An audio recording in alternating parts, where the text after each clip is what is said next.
with new planner recruiting, our overarching goal and theme is education. It's to help people who are in the financial planning profession, who may be new, who are new to financial planning profession, or who may have no idea about financial planning as a profession or as a service. Like, we want it to be a widespread commodity for people to be able to reach their financial goals with some help. So that's what we're here for. In today's session, we gathered some questions that have been submitted to us beforehand. We've kind of picked out some of the ones that we think are important, and hopefully most of the other ones will be covered in the questions that we'll answer. And then we'll also do some of the takeaways that you guys wanted to receive from us. And then we'll open it up at the end for some questions as well. So if you have questions that you think of live on the spot, please send them into the chat. We'll try to get to those questions toward the end to answer some of the live questions as well. But our goal is to hopefully answer some of the questions that you guys submitted beforehand, and hopefully pose some new questions and some next steps and stuff like that too. So we'll dive right in. Allie and I'll kind of spitball on the answers and just give some feedback on things. Most of this will be from our perspectives. So you'll be able to see two different perspectives of myself. I have a background in financial planning and not a financial planner. Allie, who does not have a background in financial planning, is a little bit newer and can relate to being a career changer for those of you that are, like she mentioned. So we'll tap into all of that getting started now. So the first question that we have is, what is the percentage of firms seeking in-person versus remote paraplanners or associate financial planners, which is a great question. This is a question that we get asked both on the firm side as well as the candidate side. And the idea is that, I won't call it post-COVID, but in the world that we live in now, virtual work is something that is a lot more accessible, and it's something that people are looking for as a part of their workplace a lot more. And it makes it easier for people. It's something that people find as a benefit. It's great. For financial planning firm owners, a lot of them, want people to come into the office. That was something that they were really strict on before the pandemic began, and it's something that they've become more malleable on by the nature of the job market and also by the nature of some of the results. So that's something interesting that we've noticed. If we were to give kind of a breakdown of what that looks like, we say in current day, we definitely have seen an increase in virtual opportunities. The most common thing that we see that our firms that we specifically work with are hybrid flexibility, whether it's something that they have kind of structured in the office or something that they allow the individual team members themselves to structure for themselves, and then to people who are in office. So if we had to break it down, I'd say there's probably still about 50% of people who are coming in office full time, about 35% or so of people who have some sort of hybrid flexibility, and then maybe 15% of the opportunities that are completely remote. Now, over the course of time, we've definitely seen, like I said, a lot more virtual opportunities, and probably anticipate to see a lot more because it obviously is something that we as financial planners and our clients as well are looking for. And that made me think to the point, as a quick segue, I don't think I went into the full depth of what we do at New Planner Recruiting. Like I said, the education piece is a big part of it, but we help financial planning firms within the hiring process, from deciding that they may need to hire someone all the way into having that person in the seat and beyond. And same thing for candidates, not just based on opportunities, but like I said, for candidates who are looking to be a part of the financial planning profession and really interested in the fee-only space. We hope to facilitate an environment that's educational and puts out tons of content and stuff that is helpful for the types of things that we encounter. So that's us. The next question that we have here is, are you open to hiring a motivated career changer and personalizing a career path to a certified financial planner in 3 to 5 years? And we'll kind of segue this with, what recommendations do you have for late career professionals to approach RIA firms as a career changer? So I'll lob this one over to Allie to give some perspective on. Yeah, so I'm going to kind of start with the second part of that first. So as far as recommendations for late career professionals that are approaching kind of like that job hunt, job search, I would say the biggest thing is making sure your resume is ready to go to present to whoever it is that you're interviewing in front of. Taking the previous skills that you've learned wherever or whatever that might have been that you were doing, and using them to transfer them over into how they could segue into financial planning. So anything that you might have been doing, it could be something as simple as organizational skills, wanting to help people, any of that good stuff, you're wanting to include on your resume.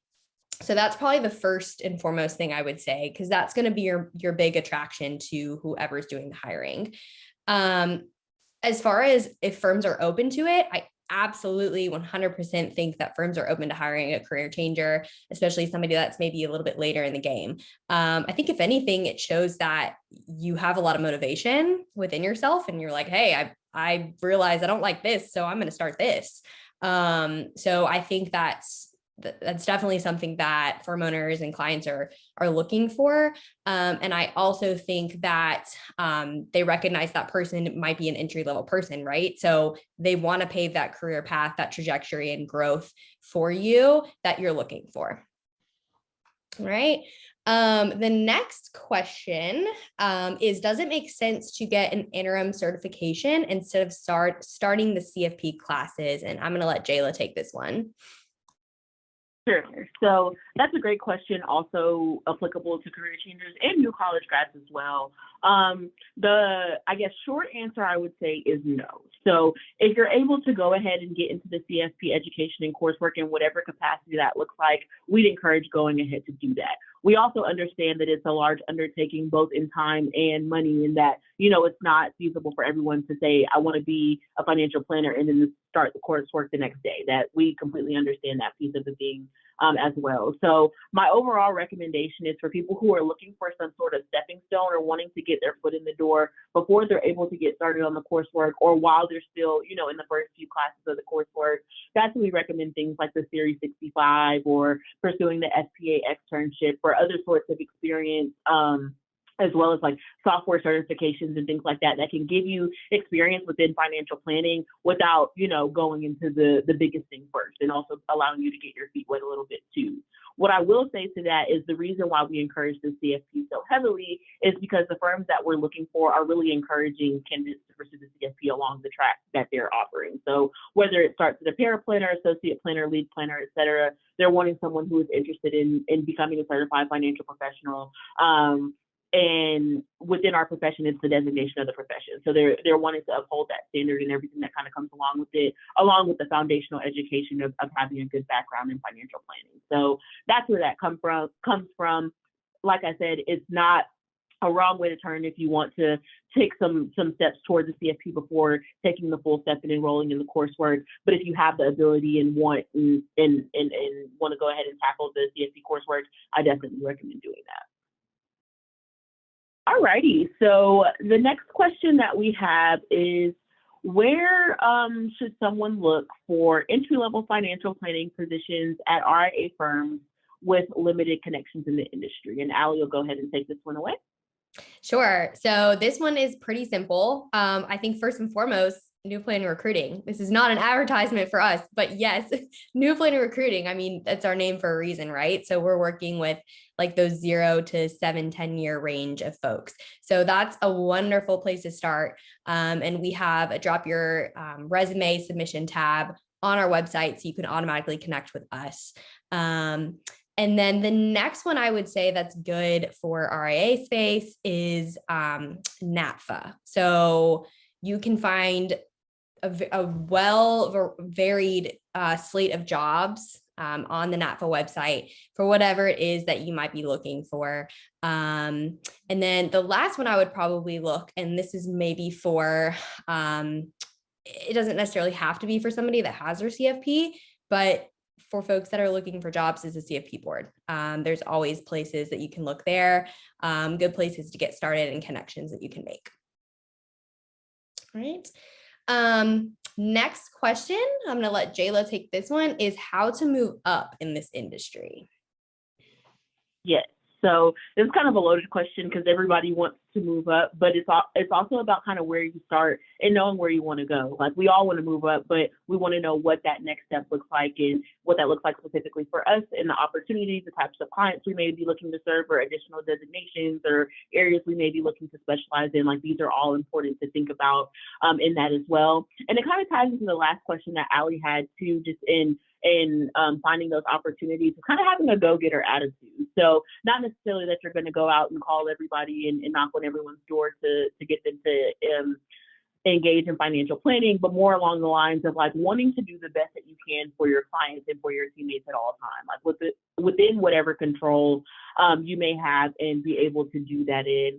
So even in terms of making connections, LinkedIn is an excellent tool. I tell people all the time, I'm jokingly a LinkedIn stalker. One, because I'm a recruiter, but two, because LinkedIn has everything you need in terms of finding out more about companies or things that you may be interested in professionally. And so that's what I think is really cool about it. So in terms of moving up in the profession, obviously pursuing, the CFP designation, if you're interested in doing comprehensive financial planning, is definitely one to have on your radar. Also, just being open-minded in the types of firms that you're looking to work for and having a good idea of the types of firms that you want to work for, the types of fee structures that you want to work within, and then ultimately the types of clients that you're looking to serve, and if those opportunities are going to be there. So I don't know if I mentioned, but my passion is in financial literacy and education. So my goal for financial planning is helping people who may not have enough money to retain a financial planner understand the basic concepts to get that first step to then be able to retain a financial planner over time. So I wouldn't go and apply for, the biggest high net worth firms out there, because that wouldn't be me, fulfilling my purpose. So thinking about it in a practical way of like, what's my next step? How do I optimize that? What are the steps that I need to take to get there is the best way to think about it. And then also networking. Like, we're in a profession of people. We work with people to serve people.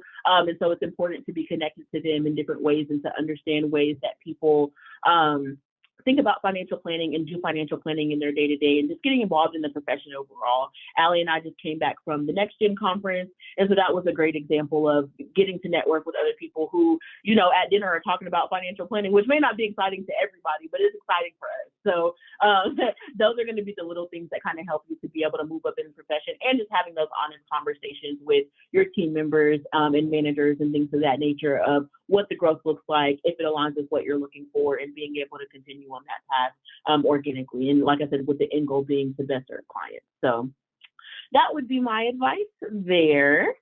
And then the next question we have is, how important is it to have actual quantitative measures on your resume? And I'll let Allie take that away. Yeah. So with this one, I feel like it can be very controversial. So I'm going to give you kind of my perspective, and if Jayla has anything she wants to add.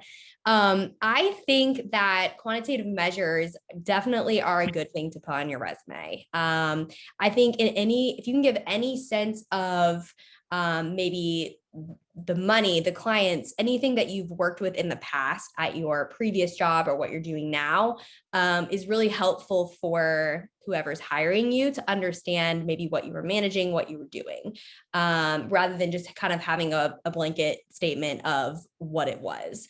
So I would say that it's definitely important. I don't think it's a deal breaker. It's really going to depend on who's doing the hiring.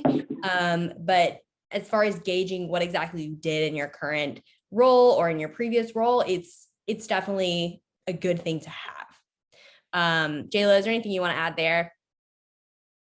No, I think that's pretty good. My biggest takeaway for quantitative data is being able to display impact in something more than words. So having a few numbers that someone can grab off the page to really understand what you're doing and how it's affecting the workplace that you're in currently can be extremely helpful. I wouldn't say it's a deal breaker, but if you're looking to make your resume, as sharp as it possibly can be, some numbers can definitely help in that process. Awesome. So our next question is, what opportunities exist for career changers with the passion for personal finance and feeling financial advising? So we've talked a lot about career changers and the opportunities. I would say that the opportunities are relatively similar to what they would be for someone who, started financial planning as their first career. The one difference that may be worth noting is that depending on where you are in your career change and where you are in your trajectory toward retirement, it may vary the types of paths that you go along. So some people may switch into financial planning and get comfortable in like a service financial planner type of role and want to do the technical plan building long term, which is not uncommon. And then there are also people who want to continue along the growth path for like a lead planner, senior planner, et cetera, over the course of time as well, which, like I said, they kind of split 50-50 just on what that trajectory looks like. But ultimately, the thought process is, in terms of firm owners, the growth path may look different. The path, if they sometimes have partnership or equity ownership or things like that, they may look different or be, I guess, relatively inaccessible just depending on how long you may want to work. Like if you're making a career change and only looking to be in the workforce for 10 more years and the partnership passes longer than that, then, navigating those types of conversations, but not necessarily from the entry level point of view. So one thing that I find valuable in career changers, and that I think firm owners do as well, lots of the firm owners that we work with as well are career changers, so they understand it from a first-hand perspective. But it's the fact that you have other experience. So I know sometimes it's feeling like you're taking a step back, and it may be a step back in compensation or just in roles or responsibilities or whatever that looks like. But really, it's a transition. Like you're kind of starting on something new and relearning and becoming an expert in that, but you're still using your existing knowledge and background and understanding and working with people or whatever the extent of your knowledge is to do the current job. And that will always be a part of your perspective. So that's part of the value that we try to drive home within that, and using that experience to your advantage. So, and finding different financial planning opportunities. This is just a very random example, but to just try to make it solid for you. So I've worked with a firm owner, and he was a career changer, and he used to be a firefighter. I've actually worked with a couple of firm owners that used to be firefighters. And then I've also worked with a couple of firms who specialize with specific professions. So they may specialize in working with like medical professionals, or they may specialize in working with small business owners or things of that nature.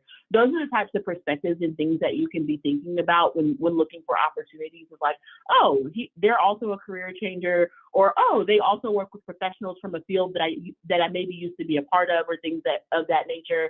Someone that we met at the conference said that she wants to specialize. She's a career changer coming from nursing, and she wants to specialize in working with nurses who want to make a career change. And in today's climate, and after some of the things that we've experienced, that makes a lot of sense. So just finding who it is that you want to serve, because everybody needs financial planning. So that would be my recommendation, is just kind of finding where it is that you want to go, the firm that has the right opportunity. And it's not about the long timeline, because a lot of times they're thinking about, now, a year from now, 3 years from now, and not necessarily 10 to 15 years from now, but just from your personal standpoint of what you want your end goal to be, to have that in mind. They always say start with the end in mind. So I would definitely echo that. And so the next question that we have is an SPA membership worth it for aspiring planners? So Allie will take that one. Yeah. So I know Jayla mentioned earlier that we just got back from the Next Gen conference, and it was 1,000% worth it. A lot of good networking and just being able to learn and listen to some really cool guest speakers that they had. So all that to say, all encompassing, I 100% think it is worth going down kind of that road. Most chapters will have kind of like a local FPA chapter that they can go to. So whether or not, it's a little bit of a drive, it's definitely worth kind of going and meeting new people. You never know who you're going to meet, and who they're going to connect you with. So just in that sense, I think it's a great opportunity for you to just kind of learn, meet people, and be able to participate in opportunities like the Next Gen conference or the FPA conference. Kind of with that as well, going back to Jayla's last question, this kind of is all encompassing. They have what's called an FPA externship, and you can go on their website, you can learn more about it, but this would be a really great, and I believe it's remote, a really great opportunity for either career changers or people that are just kind of trying to jump in and get their feet wet. It's a really good opportunity for you to do that, and just learn and kind of immerse yourself firsthand into what they have to offer. Yeah. So all in all, I would definitely say it's worth your time, worth your effort. All right. Next question we have is, what is the balance between staying in my current role as an associate advisor versus jumping to a lead advisor role at a new firm? And Jayla is going to take this one. Sure. So this kind of ties back into what we were talking about before in terms of like next steps and growth paths, and, knowing what that is going to look like for you. And the idea is that the natural progression of the roles will start you in a way that you're able to learn in an apprenticeship model, and kind of get your feet wet in the paraplanner role, and then maybe start to have a mixture of the front and back office responsibilities in an associate planner role, sitting in on some of the meetings, creating some of the plans, but not necessarily being the point of contact and still having some room for review. And then as you progress into the lead planner role, it may be still team and collaborative, but you're kind of the point of the contact for the clients. And so that natural progression is there. And so that itch within financial planners is always there. It's like, okay, what's getting really good with associate advisor thing? Like, I'm sitting on the meetings, my notes are looking good, I'm putting in the plans, minimal errors, like I'm looking to make that next step. And that's where it ties into having those conversations about what the next step looks like. If you've already kind of had the conversation in your current role, in the associate advisor role, there may not be any room for growth, and that's something that feels stifling to you, then, there's obviously something worth considering. I'll be completely transparent with you. I'm a stabilizer, so my kind of mantra is always, if it isn't broke, don't fix it. So it's like, if you love your associate advisor role, the firm, the people, and everything like that, then my encouragement would be to kind of stay and to see what that looks like.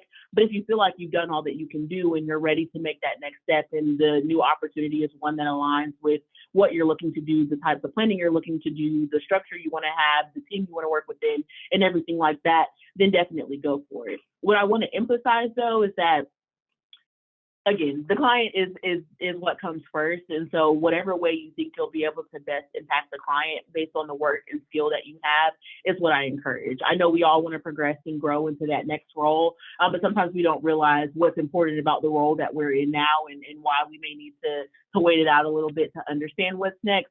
But certainly not saying, like I said, stifle your growth. You feel like you've gotten a good amount of experience in your current role and are looking and ready to progress, whether it be for reasons about the role or otherwise, then I say go for it. But also, like I said, keeping in mind new opportunity, new responsibilities, and it's going to look a little bit different than making a natural progression within your current firm. So that would be my advice there.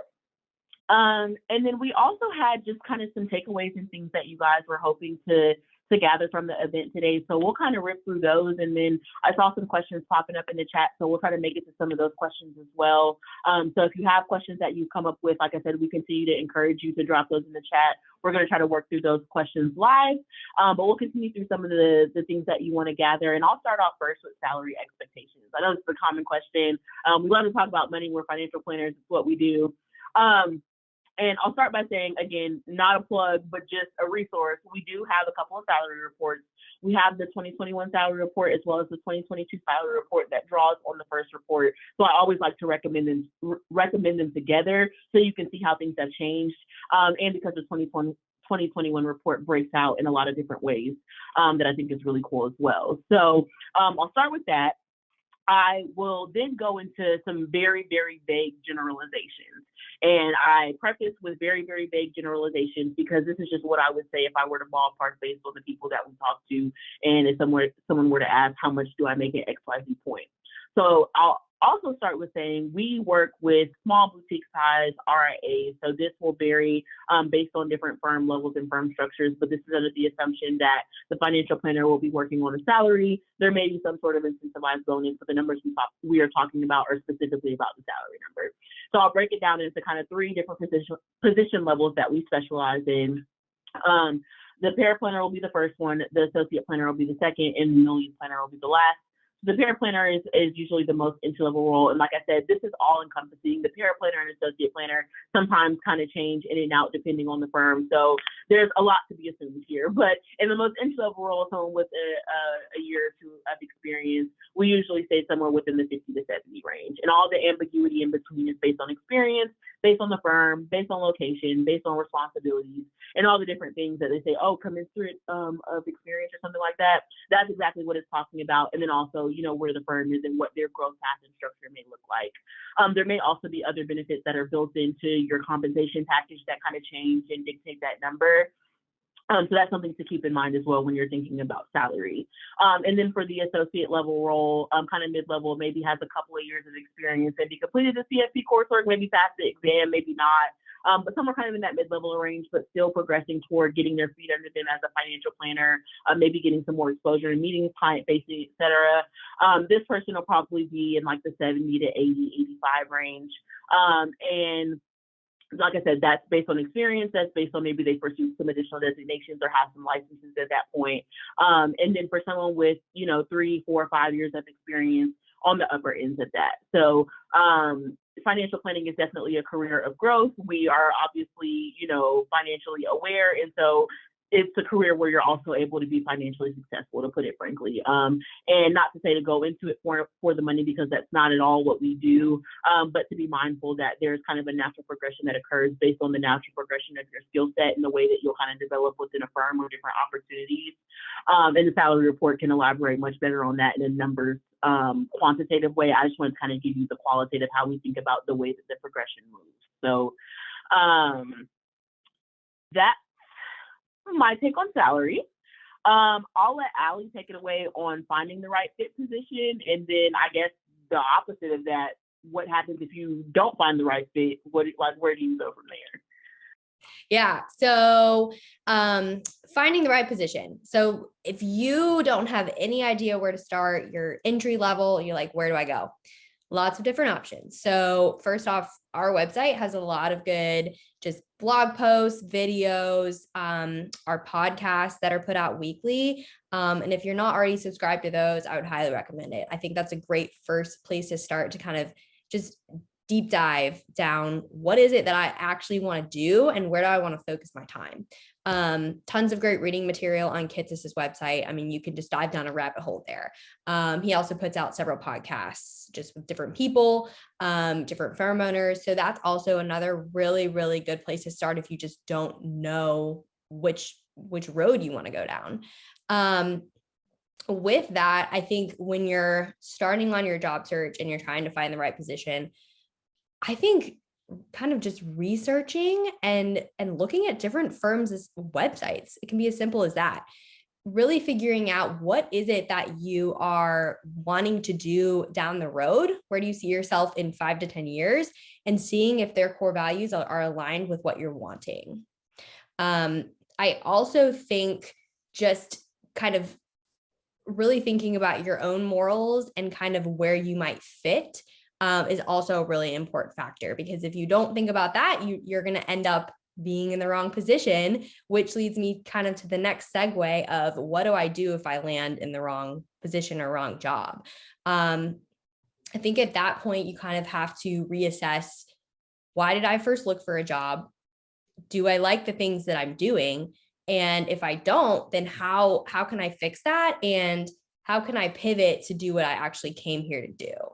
I also think, kind of going back to, finding the right position, networking, getting people on the phone, having simple conversations of what is it that maybe you like at your current position, or maybe things that you don't like. And even just, if you don't reach out, then you'll never know. So even just emailing somebody that maybe looks appealing to you, or connecting with them on LinkedIn, I think is a really good place to start. If you are looking, or maybe you find yourself just not happy. So that's kind of where I would start with those. The next thing we're going to kind of talk about is how to secure multiple offers if you find yourself in that situation. I'll let Jayla talk about this one. Sure. So of course, everybody wants all the offers so you can compare and compete and all that stuff. But to Allie's last point in finding the right fit, I hate to make this reference, but a lot of our firm owners make it, and it's relatively accurate. It's kind of like dating. And you want to be as thorough as possible in making a decision. And it's like, could I see doing this with that person? Or, is this a good fit for the clients we work with? Like a lot of those points that I made previously, that's the type of thoroughness that we'd expect to be happening in the search, in a much more condensed way. But really getting to know the people, what they do, how they do it, and if it's a fit. And then also knowing when it's not a fit, and what the next steps are from there too. So in terms of securing multiple offers, my simplest advice would be to put your best foot forward, to be as authentic as possible. Like Allie mentioned, strong resume gets your foot in the door. The interview skills, the interpersonal skills, knowing what you're talking about, having a true, genuine interest in what you're doing and the opportunity is going to be what kind of drives it home from there. Because people can have a perfect resume and get in the interview and blow it. People can have iffy resume and then get in the interview and drive it right home. I've experienced both sides of the coin. So it's not to say if one's your strong suit that it's a green ticket or vice versa. So that would be my kind of anecdotal feedback on that. But in terms of securing multiple offers, I think your main goal would be to do your due diligence on the opportunities that you're talking with. It may not be getting an offer from every single firm that you talk to, but just getting, I think a better goal would be getting, multiple initial interviews or multiple second round interviews where people continue to be interested after those initial conversations. But if you find yourself in a position where you have multiple offers, that's not at all a bad thing. Flattering, of course, but also gives you options and difficult decisions to make as well. And so how to select the best offer, again, drives back to what you're looking for, the fit and everything like that.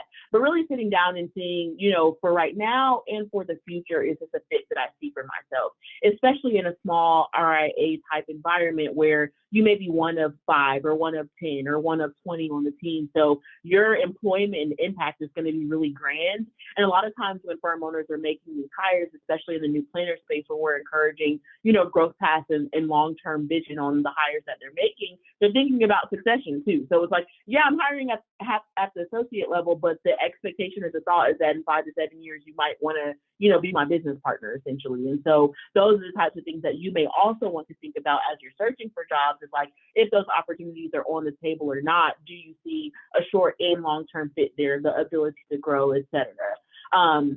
So those would be the main emphasis points that I would place on kind of deciding on the offers.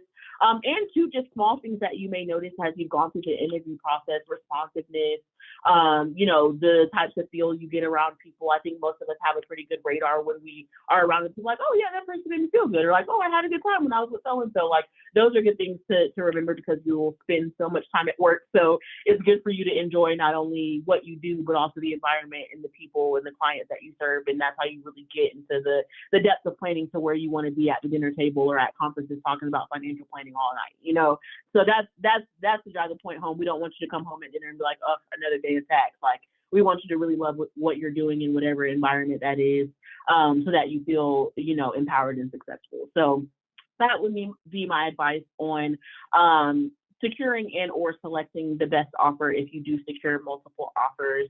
And then the next one that we'll tackle is just how to succeed in your new position. I think this is something that Allie and I can both take, but I'll let Allie start off and just kind of see what we come up with. Yeah, thanks, Jayla. So I think when we talk about success and we think about success, we always a lot of times associate it with salary and compensation, right? Because that's important. And we want to be making a lot of money, but we really kind of have to take a step back, especially when we're starting a new position, and say, all right, what objectives do I have to achieve, or what do I have to do in this current role in order to either move to the next step? What does that look like? So I think being very upfront at the start with your boss, your employer, whoever it might be, about what are the objectives that I need to hit? What sorts of things can I be doing in order to make sure that I'm doing my job correctly and being successful? I find that having something written out or making kind of like a goal-oriented list of what those things are, so that I know I'm achieving those, will help with success. So, mentioning that to your boss up front. I also think another biggie is having check-ins, and those can be weekly, they can be bi-weekly, monthly, whatever works for you, but having check-ins with your boss, or maybe even enlisting in a mentor to have those check-ins with, just to have simple checkpoints of like, hey, what can I do better here? Or what am I missing here? How do I get to the next step? Just keeping you in check and making sure that you're having those conversations, however often that you might like. So I think those are the two biggest things that I would kind of take away from that question. Jayla, do you have anything to add there? Yeah, I think that was great, Allie. I think that actually covers it pretty well. And like I mentioned before, exactly what you want out of the opportunity and what you're maybe looking to learn and looking to achieve. So again, beginning with the end in mind and kind of what you're trying to get done, and then, long-term kind of dream of what you want to do, but a day-to-day process of how you'll get there is, I think, how you can really work to succeed in keeping that practical. So we'll put those questions on pause for now and jump into some of the questions that we have in the chat here. Like I said, continue to encourage you to drop questions there if you have them. I'll start with the first one that I see is, can you recommend any resources for interview coaching? I don't know that we have any specific resources for interview coaching that we know of. But I will say that the best practice for interviews is to do it. And I know it's not what you want to hear, but this could be, and that doesn't mean you have to go out and find a bunch of interviews to have, but one, having people interview you, but you may be also interviewing people. I think my interview skills and my ability to interview has extremely increased based on the fact that I interview people almost every single day. So each time I'm like, oh, maybe I'll ask a question like this, or maybe I'll ask this question, or maybe I won't ask that, or like maybe I should ask this question. And so then when people interview me or ask me questions, I'm like, oh, maybe they're thinking about asking me this question next, or maybe it's going to be this or that. So you have that ability to kind of anticipate. But in terms of interview coaching itself, it really, I think, comes down a lot to confidence and personal speaking. So honing in on those skills in terms of maybe cutting out, your filler words. I have tons of filler words. When I was in high school and college, I did a lot to try to eliminate like from my vocabulary. But it's hard. We have lots of things that are ingrained in us that become difficult to kind of get out when we need to, essentially turn it on. So like I said, be authentic, be yourself, and then practice the interview process on both sides of it. I think that'll help you to draw some skills that will be applicable when you go into interview processes for opportunities. Perfect. Okay, the next one. I will do my best to tackle this one. This is a toughie. How do you know if your resume is good? Oh man. Well, so this is a tough one just because all resumes are different, right? And it depends on what career field you're in. But I think the best answer I can give to this one is knocking on your mentor's door, connecting with somebody that maybe have been in your shoes several years prior, and they have some resume experience and they know exactly what they're putting on there. Take their advice, take that template, take whatever they're using and kind of use it to your advantage. I think that's going to be your biggest help, is just using some sort of model to kind of gauge how you can strengthen your resume in all the right areas, if that makes sense. 100% agree. I think the resume reviews are some of the most crucial conversations I've had. You may have your resume together and then you send it to your mentor or somebody and they're like, actually, no, take this out, move this, don't say this. And you're like, oh shoot, but now it's that much better. I would definitely say getting those reviews from people that you trust, but also people who are relevant to whichever direction you may be looking to go in the profession, so they can have that feedback. We have to submit your resume as well, so we're happy to take a look at it. But we're not, we're experts because we work in recruiting and hiring and financial planning, but we're not the only people who ever look at resumes. So there are tons of other perspectives, obviously, that you can get in terms of making your resume better. Two, I know sometimes it's like, oh, I don't want to do a resume service. I would also look into any of your universities that you've attended, undergrad, graduate, etc. Because a lot of times they will offer their career services lifelong. And again, this is not a plug for UGA. I just know that UGA's Career Center, they'll let you come back to the Career Center for as long as you're a dog, which is your whole life, to get resume services. So I will always keep it in my back pocket when I have a crucial resume moment. I'm like, I can always go to the Career Center and have them, help me out. And I imagine at other universities, even if that's not their policy, that they would be happy to help and giving you some additional tips. Because I think the bulk of the resume is really communicating your experience. So you get to make it whatever you want it to be. I've seen tons of different resume formats. I have the format that my resume is in, which is just the standard plain black and white business, big name at the top, contact information, experience, education. It's really, really plain, but it gets the job done. And then some people add different things that jazz it up or apply to them for career changes. They often have an objective title at the top to give some explanation and background to their experience and their tradition, transition and stuff like that. So it's totally up to you what the resume looks like within, reason, but definitely lean on mentors and other people, because the people, though they will send your resume through a system, it will eventually be reviewed by a person. So you want, some other people to see it. So agree for sure. All right, let me see. Next question.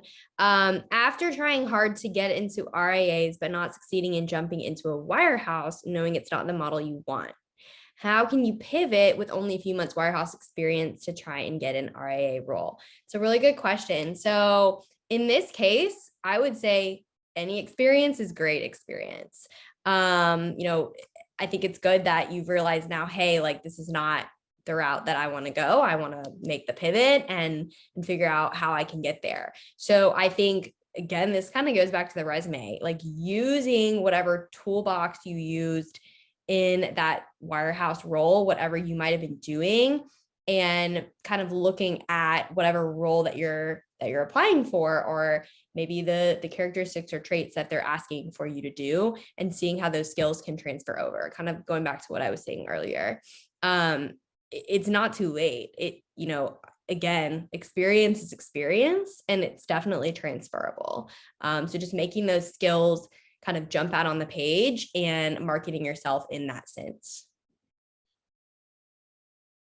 Agree. And we work with a lot of people who that is their scenario. They may have gone to a different structure firm and they're like, actually, this isn't what I want to do, and I want to, pivot my experience. And my recommendation too is just to always be transparent. Like the firms that we work with typically have an understanding of a storyline like that, where you go somewhere and it's not what you expected and you're looking to do more intensive financial planning or whatever the difference is that you may gauge between the two. So definitely be, transparent about that, even if you feel like it's something that may harm you, because it may be a talking point or a point for you to be able to develop what it is that you're looking for in those conversations that you're having with future opportunities. So the next question that we'll tackle is, I'm a career changer who recently passed the Series 65. I see most of the advertised position ask for a minimum of 1 to 3 years of experience. Should I apply to these jobs anyway, or only look for those who ask for no prior experience? So I'll tell you what I think most people probably hear, which is the ambitious answer of apply to any job, anytime, anyway. Like, don't let them tell you what type of experience. And that's true to a certain extent. I'll speak for our opportunities specifically. For our 1 to 3 year opportunities, there are a lot of them, a lot of the firms and firm owners and the opportunities themselves that would be applicable to someone that does not have any like formal full-time financial planning experience, but they would prefer that the person does. So in applying to those opportunities, having a Series 65 or having the CFP coursework finished or having an internship or something like that is definitely something that would be an additional drop in the bucket in that scenario. But they're not, mutually exclusive to that range, because sometimes we also have people apply on the upper end of that. So it's like, 1 to 3 years of experience, but we have someone that has 4 years of experience. So that could also go to the lower end, but that's also to transparently say that, in terms of, fit for the opportunities that have 1 to 3 years of experience usually are because the firms are like, yeah, we really would like someone that has a little bit of experience, just because some of the tasks and things that they'll be having someone do from day one may require a little bit of know-how. So they don't want to just throw someone into the fire if they don't have the opportunity to really ramp them up and train them the way that they would want to with no experience. So that's where that perspective typically comes from. But that's not to say that they're exclusive to, people who have 1 year of experience, because a lot of the firms are like, oh yeah, well, we would look at a new college grad, or we would, look at someone who's finished up the coursework or something like that. So definitely just kind of look at the roles and responsibilities if there's something you feel comfortable with and feel like you have some experience with in those scenarios. And I'd say apply away. Perfect. Next question is, what kind of compensation can you expect if you bring your own existing client group with you when joining a new firm? So this one is going to definitely be on an individualized basis. So I don't know if I'm going to be able to give an exact number or range of numbers. I think in this case, again, it's going to depend on several factors. What does the client group look like that you're bringing? How many clients is it? What is the money that maybe is managed for assets? I think a lot of things kind of factor into this. So I would say if you're looking to do something like that, really, really having open conversation on the front end of the hiring process of what that looks like. So what am I going to be paid coming in as far as maybe a salary, and what does the bonus structure look like for something like that? And then of course, making sure that that's something that whoever's hiring is on board with, making sure that they're going to be open arms to those clients coming in, and that they're okay with that. So I think it's going to be very individualized, just based off of what all you're bringing over and kind of what that looks like quantitatively. definitely. So I'll jump back into some of the questions that we had submitted previously. I think we've made it through all of the live questions. If I missed your question, Alyssa will make sure that I don't miss it. But if you have any additional questions that you have been holding on to, please go ahead and submit those, and we'll try to get them answered before we wrap up here. But just kind of jumping back into the questions that we had previously, some of the takeaways that people were looking for. Applying for jobs seems to be a common note here of things that people want to get more information on. And I will say that applying to every single job probably isn't the approach. And this is coming from me, someone 2 years out of school. It's not too long since I was applying for every single job that I saw on LinkedIn, and now, in the seat that I'm in, understanding that maybe that wasn't the best thing that I ever did. I would really emphasize applying for jobs that you would genuinely be interested in pursuing. Because what if you get the job and then you don't want to have to go through the process of declining or just kind of going through it just for the experience. You obviously want to get some exposure and perspective, but if you get the mention that you or the thought that you may not like the opportunity, then it may not be the one to take. But in terms of applying, Ali mentioned the first step in terms of resumes. Past the resume, the thing that I think we haven't emphasized yet, and it's probably for the best because I will soapbox about it, is follow-up. Follow-up is so huge. Like, there is no value to follow-up just in terms of whether you're applying for a job, whether you're interviewing for a role, whether you got declined for a role, whatever it is, just that follow-up is something that will, one, keep you on the top of mind, two, just show that you're serious and wanting to take that extra step, and three, maybe another point for conversation as well. So when I was applying for jobs, when I was coming right out of school, I would apply for the opportunity, and then I would go right to LinkedIn and try to find 2 or 3 people that work there in the department or nearby, and just send them a quick message, whether it was like, hey, just wanted to chat about the opportunity. Hey, I think you're working in the same type of role, or whatever it was. And like I said, this is a little bit of an aggressive approach, but in looking for opportunities in a profession like ours where people want to help, it's not the worst approach. So just giving you the bug in your ear that follow-up is really, really huge. And then past that, and applying for jobs, also knowing where you may be able to find other opportunities. The jobs that are available are not always posted. So that's something to consider too in terms of looking for opportunities, especially in the smaller RIA fee-only space. They may be thinking about hiring, but just aren't ready yet, or thinking about how they need capacity, but just don't have the capacity to get the hire together to hire someone. There's so many reasons why that may be the case, or they may not have thought about it until you ask them. It's like, oh yeah, maybe we could use another associate planner. Thanks for reaching out. You never know kind of what that may look like, but don't be afraid to utilize the RIAs or the fee-only firms or the types of firms that you're interested in your area as a point of contact and as a way for you to leverage your skills and understanding of the profession too. So we have another question from the chat that I'll lob over to Ali, and it's, are you seeing remote associate advisor positions become available? Yes. So really, really good question. I would say definitely, kind of going back to what Jayla said at the very beginning of this, numbers vary. It's, the profession is changing rapidly, but at the same time, there are some clients that just prefer in person, but there are definitely opportunities for kind of that remote role as an entry-level person, paraplanner role. We're putting them up on our website as they come. And I would definitely say, those clients that are wanting to be remote or are fully remote themselves, that's typically what it will be. They're just kind of offering that remote sense right off the bat. I see one more here. I'm sorry, Jayla, did you have something else you wanted to add there? Nope, go ahead. Okay. This one just popped up. I have health insurance from my prior career. Will companies frown on me asking for additional salary compensation in lieu of health insurance benefits? Jayla, do you want to take that one? Yes, so that's actually a really good question. And not just in relation to health insurance in particular, but just in relation to the flexibility of fringe benefits and compensation and stuff like that.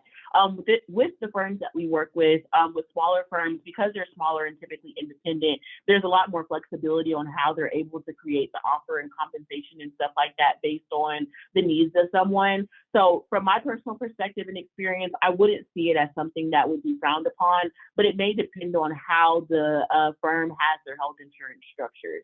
So in terms of like a dollar to dollar comparison, it may not be, well, we typically would cover your health insurance at, let's say, $300 a month, but you don't need it. So we'll give you $300 additional a month in compensation, because it may be a group plan. Like, there's a whole bunch of nuances and stuff that go into insurance that I'm not an expert on by far. But it is a good point to say that there are different fringe benefits and ways that you can negotiate. And this is especially particular. I know sometimes for career changers, compensation is a big concern because you're wanting to make the switch, but logistically and expense wise, it's difficult. So I definitely, I feel for that for sure. But in considering that there are other benefits that you may be able to work into that the employer is able to kind of meet you halfway on sometimes. And a lot of times, what we've seen, and this has decreased as we've seen more remote opportunities, but virtual and hybrid flexibility is definitely something that people have worked into like their compensation packages. Same thing for like continuing education benefits if they don't exist, which would cover like conference renewal. And somebody asked about if the SPA membership was worth it. Things like that can be covered within your benefits package within your firm, so that you don't have to worry about those expenses or renewing those memberships and things like that. So I wouldn't say that it's frowned upon. I would say that it's a moment of transparency. Hey, I don't need health insurance. Am I able to, leverage that in the offer that we're talking about? And that's maybe something that you want to have a little bit prior to the offer stage, so that I'm just communicating that you don't need health insurance and that wouldn't be a part of your needs. And if there's anything that may be able to be supplemented for that. And I think that's a conversation that most people would be open to having, especially if they're wanting you to join the team. So we appreciate that question, and we really appreciate all of your questions, and for you guys joining us this afternoon on a late Friday afternoon. We really do appreciate it. It's been an honor to answer some of you all's questions. And if you have additional questions that you weren't able to get answered, Alyssa dropped the links for the submit your resume. Our contact information is on the website. If you have questions, you're able to contact us that way as well. But we hope to, over the course of time, be able to facilitate conversations where we can answer more questions about the financial planning profession, getting into those first, second, third opportunities, and the types of people and firms and clients that we get to work with every day. So that's us. We hope this was helpful. We'll look forward to connecting with all of you very, very soon. And the last tidbit that we want to drop is, if you haven't already, definitely connect with us on LinkedIn, because that's another way that we can facilitate conversation if you have additional questions as well. So thank you all, and we hope you have a great day and a great weekend.